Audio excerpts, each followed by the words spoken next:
Bismillahirrahmanirrahim. Assalamualaikum warahmatullahi wabarakatuh. Selamat petang kepada semua rakan serta follower di page FTR Bidadari Solution. Okey, apa khabar anda semua hari ini? Solehah doakan agar semuanya dalam keadaan sihat walafiat, sentiasa diberikan kemudahan dan juga kelancaran dalam setiap urusan yang kalian lakukan kerana Allah Ta'ala. Okey, hari ini merupakan perkongsian ilmu daripada Solehah hari yang ke-118 pada sesi tahun 2021 ini. Alhamdulillah. Okey, boleh tolong share dan boleh tolong kongsikan laju-laju Solehah punya link page live pada petang ini supaya lebih ramai orang yang akan dapat manfaat daripada perkongsian ilmu yang berkat, insya-Allah. Hai, waalaikumsalam Anga Masyita. Hai Kak Yani, apa khabar hari ini semuanya? Okey, thank you yang support dan share kan Solehah punya link page live. Okey, tajuk kita hari ini adalah tidak dapat mencium bau syurga, golongan yang akan Solehah sebutkan sebentar lagi. So hati-hati kita, berhati-hati kita dalam apa yang kita lakukan dekat dunia ni. InsyaAllah kita tak naklah kita bau syurga pun tak dapat, apatah lagi nak masuk syurga. So kita dengarkan siapakah golongan yang tidak dapat mencium bau syurga ini. Okey, insya-Allah sebelum tu jom sama-sama kita berselawat dan juga berdoa semoga Allah memberkati majlis ilmu kita pada petang ini, insya-Allah. Allahumma salli ala Sayyidina Muhammad wa ala alihi Muhammad. Allahumma salli ala Sayyidina Muhammad wa ala alihi Muhammad. Allahumma salli ala Sayyidina Muhammad wa ala alihi Muhammad. Bismillahirrahmanirrahim. Allahumma aftah alaina hikmataka wa anshur alaina min khazaini rahmatika ya arhamar rahimin. Rabbi shrah li sadri wa yassir li amri wahlul 'uqdatan min lisani yafqahu qawli. Amin ya Allah ya mujib. Hai, waalaikumsalam Kak Juli. Hai, waalaikumsalam Kak Zurina. Hai Kak Na. Hai Ida sayang. Okey, waalaikumsalam juga kepada follower yang selalu ada tiap-tiap hari, Umi Afan Kalisha Umairah. Thank you bersama dengan Solehah pada majlis ilmu taman-taman syurga kita di dunia ini. Okey, berbalik kepada tajuk Solehah hari ini. Siapakah golongan yang tidak akan dapat mencium bau syurga? Okey, yang pertama adalah orang yang sombong. Orang yang sombong susah nak masuk syurga, apatah lagi dia tak akan dapat mencium pun bau syurga. So jangan kita menjadi seorang yang sombong. Makin kita berjaya ke, makin kita banyak harta ke, makin Allah bagi kita rezeki melimpah ruah ke, jangan kita lupa diri. Jangan kita sampai tak jaga solat dah, tak nak bayar zakat dah, tak nak bersedekah dah, sebab kerana kita merasakan rezeki kita tu dah banyak dah, tak perlu risau dah, Allah tu maha kaya. So, kita salah kalau ada mindset dalam diri kita macam tu. Sebenarnya, Allah uji kita. Kalau kita kaya pun Allah uji. Kalau kita tak ada apa-apa pun Allah uji. So, kesombongan dalam diri, kerendahan hati di dalam diri ni yang akan menentukan sama ada kita layak ke tidak atau masuk syurga. Sebabnya, yang merisaukan kita pada hari ini, ada orang semakin lama, semakin dia berjaya, semakin dia melupakan Allah. Itu adalah kejayaan yang tak berkat. Kita sebolehnya, biarlah kita berjaya ni, kita still humble, still merendah diri, still bantu orang-orang di bawah kita ni, sehingga mereka sama-sama berjaya dengan kita. Berjaya berjemaah. Jangan ada sedikit pun terpalit sikap sombong, sikap iri hati, sikap tak suka tengok kejayaan orang lain. So hati-hati, buang jauh-jauh sikap sombong. Jangan ada word sombong langsung, ego langsung dalam diri kita. Sebabnya kita ni manusia, kita ni lemah, kita ni kerdil di sisi Allah Subhanahu Wa Taala. So jangan jadi orang yang sombong, tetapi jadilah orang yang sentiasa merendah diri dan meletakkan Allah selalu di dalam hatinya. Di mana saat dia diuji dengan kekayaan ke, dengan harta yang banyak, dengan duit yang banyak, dia still dekat dengan Allah, dia banyakkan sedekah, dia banyak infak harta ke jalan Allah, dia banyak bantu orang yang susah. Sebab tu Allah bagi kita kekayaan untuk kita berbagi-bagi rezeki, untuk kita berkongsi rezeki dengan orang-orang lain. Itu bermakna Allah tu maha adil. Dia nak kita ni menjadi seorang yang dermawan, budiman dan tak lupa diri, insya-Allah. Okey. So kalau ada sifat sombong dalam diri kita, maka kita tak layak langsung nak cium bau syurga, apatah lagi masuk ke dalamnya. Okey, golongan yang kedua yang tidak akan dapat mencium bau syurga adalah mereka yang mengejar harta dunia sehingga meninggalkan akhirat. Sebab tu kita kena balance kan. Sebab tu dalam kehidupan kita ni, kalau kita kejar akhirat, insya-Allah kita tak perlu risau rezeki kita dekat dunia. Sebabnya Allah memang dah janji dah. Siapa yang menjaga marketing langit, yang menjaga Al-Quran, menjaga solat, menjaga hartanya ke jalan Allah, fisabilillah, insya-Allah dia tak akan susah dan dia tak akan miskin selama-lamanya. Tetapi andai hidup kita ni, kita just fokus dunia, kita langsung tak hirau solat kita lambat ke awal ke. So kita tak hirau langsung dah. So bermakna dalam diri kita terlampau fikirkan keduniaan sehingga kita tak risau. Kita tak langsung pun nak design rumah kita cantik-cantik dekat akhirat kelak. So hati-hati, designlah rumah kita dekat akhirat. Tak perlu kita terlampau fokus keduniaan semata-mata sehingga kita mengabaikan akhirat kita. So orang yang cari ilmu dunia semata-mata untuk menuju akhirat yang abadi, insya-Allah syurgalah tempatnya. Tetapi andai sebaliknya, orang yang hanya mencari ilmu dunia tetapi sehingga meninggalkan akhirat, dia hanya mementingkan keduniawiannya sendiri, maka dia tak layak untuk mencium bau syurga. So balance kan. Kita belajar ilmu dunia untuk menuju akhirat yang abadi. Kita belajar ilmu akhirat untuk balancekan kita punya, untuk menuju ke rumah akhir kita dengan selamat, insya-Allah. So fokuslah kejar akhirat supaya kita tak menjadi orang yang rugi. Sebab orang yang kejar dunia semata-mata sehingga tinggalkan akhirat dia adalah orang yang rugi. Dia adalah orang yang jauh daripada Allah Subhanahu Wa Taala. So yang ketiga adalah siapakah lagi golongan yang tidak dapat mencium bau syurga? Yang ketiga adalah wanita yang berpakaian tetapi telanjang. So tadi anak sulung saya tanya, Umi telanjang tu apa? So kita cakap lah, dia pakai baju, dia pakai tudung, dia pakai seluar, tetapi ibaratnya, contohnya dia pakai pakaian tu mengikut warna kulit. So tak nampak dia ni pakai baju ke tidak ke. And then lagi satu situasi, dia berpakaian tetapi mengikut bentuk badan. So kita tak nak macam tu. Islam tak ajar macam tu. Islam suruh kita menutup aurat sempurna. Bermakna pakaian yang kita pakai tu boleh bawa solat terus. Itu adalah konsep menutup aurat yang sempurna. Lengan tak terdedah, kaki pakai stokin, muka tak ada rambut yang terkeluar, rambut kita jangan ada sanggul tinggi-tinggi. So kita sendiri Islam dah ajar dah.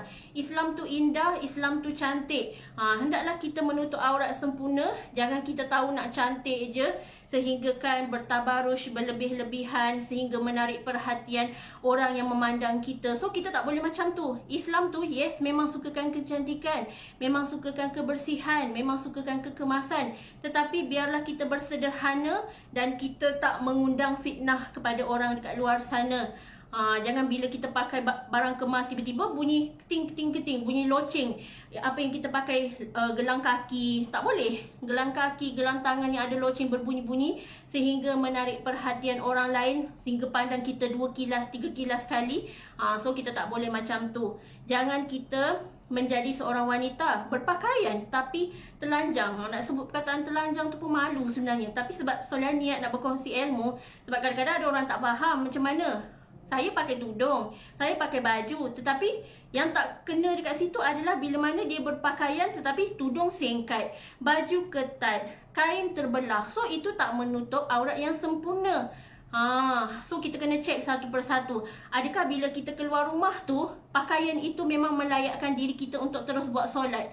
Kalau masih kita pandang, ni tak sah ni, aku tak pakai stokin ni, mana boleh kalau solat nampak kaki. Ibarat macam tu. So kita akan rasa insaf, kita akan rasa tak boleh keluar lah macam ni sebab aku belum pakai stokin kaki lagi. Tak boleh keluar lah macam ni, lengan aku terdedah ni kalau aku makan sehingga nampak kulit lengan ni, kan berdosa dah.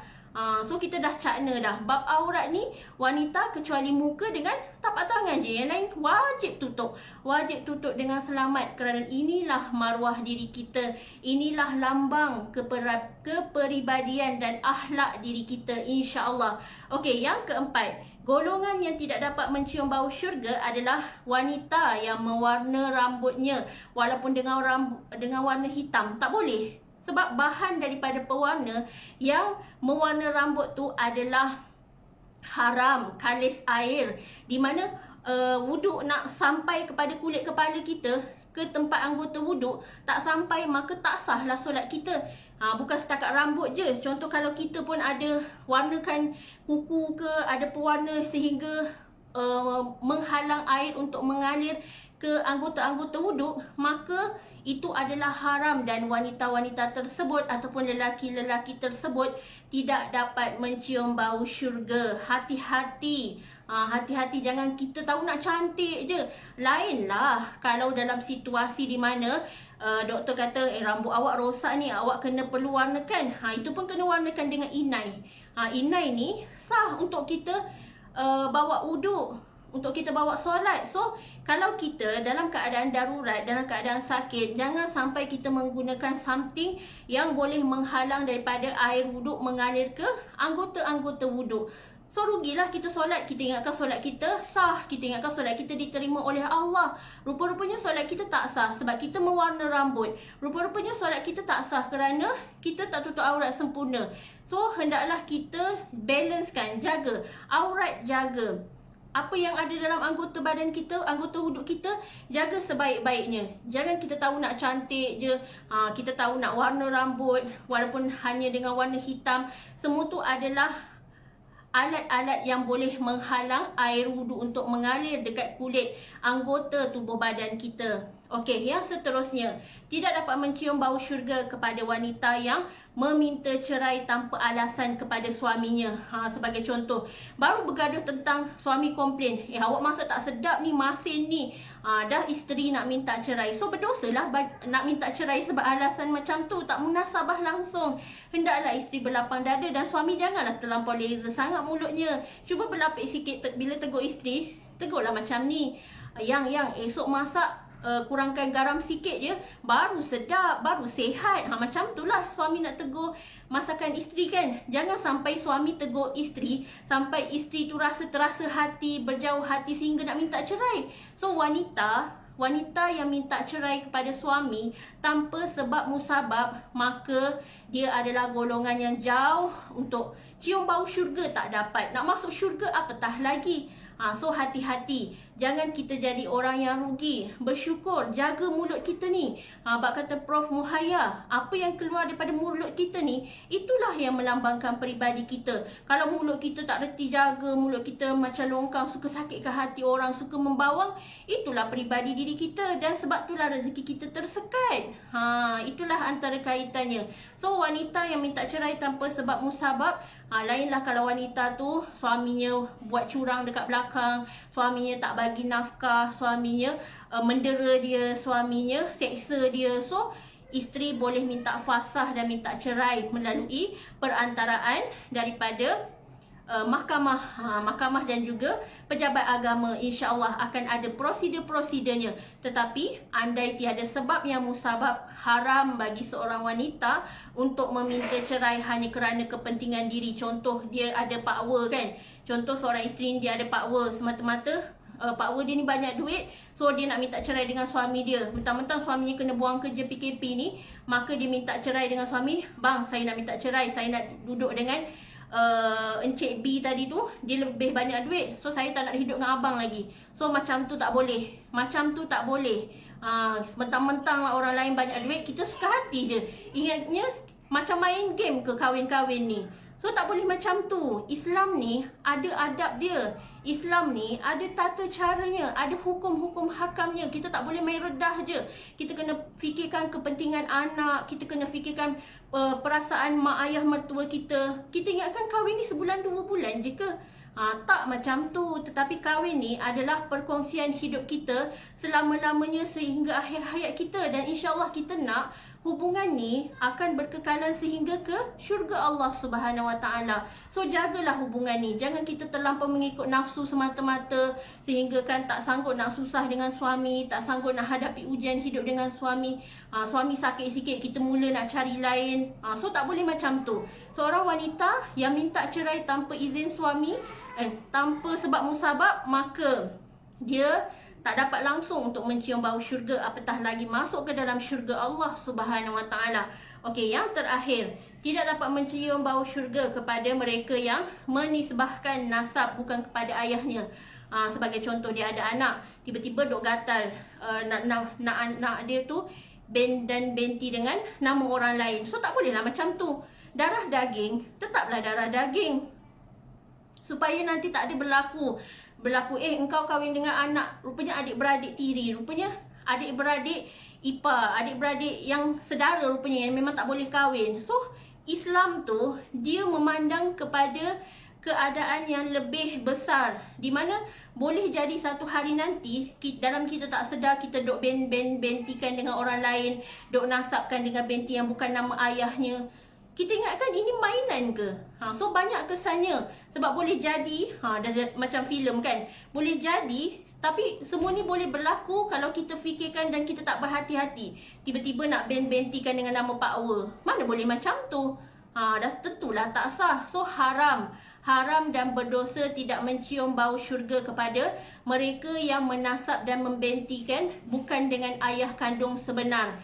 So hati-hati. Jangan kita bila benci dekat someone tu, kita tak nak dengan bentingan ayah kandung dia. Walaupun bergaduh macam mana pun, dah bercerai macam mana pun, insya-Allah tetap dan bentikan dengan nama yang sama, insya-Allah, kerana hubungan anak dengan si ayah tetap takkan terputus sampai bila-bila, insya-Allah. Itulah darah dagingnya, darah daging yang halal.